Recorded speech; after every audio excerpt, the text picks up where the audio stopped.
Close this by talking about what I think is a specific issue that not a lot of people really know about and understand. I'd like to enlighten you about this. Can anyone name like a specific conflict going on right now? A major conflict that's harming all of that's harming people are dying everywhere. Syria? Yeah. And what all these conflicts have in common is that they displace people. You have refugees. And that we assume that as soon as these people become refugees, that their problems are over. That they have moved from Syria or from Ukraine or from different places and have found refuge from organizations like the UN or like my organization I'm working with on my gap year, the Jesuit Refugee Service.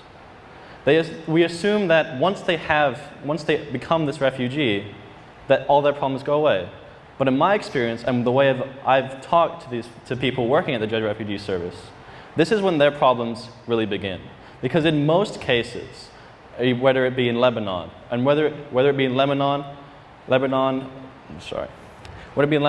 it be in Bangkok, which has the highest amount of Syrian refugees outside of the Middle East, the rights of these refugees being given is often worse than the situation they have back home in Damascus. So let's walk through the process. You fly all the way from Damascus or the Middle East down to Bangkok because you have heard that this is a place where the UN thrives. This is where you can get your UN refugee status and get that ticket to America, to a new, better life. But you have to wait. You have to wait at least 2 years for this application to be processed. But while you're there illegally. So you have no right to be there. So you are abused by the locals there. You are taken advantage of. You have no rights as a refugee in that country. The place where you have come to find sanctuary has given you less rights than you had at home. And let's say you suffer through those 2 years and you finally make it.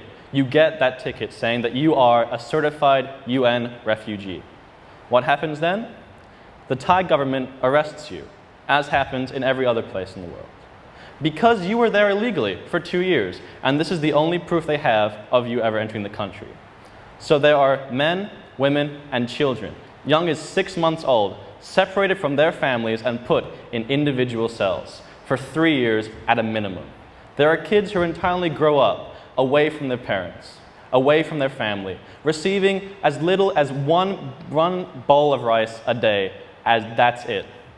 A 6-month child has left Syria in hopes of a new life, come to Bangkok, and taken away from her mother, and then put in the same prison where the most violent people in the country are.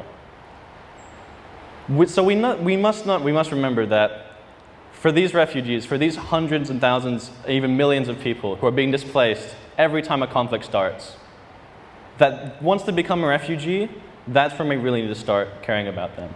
Thank you.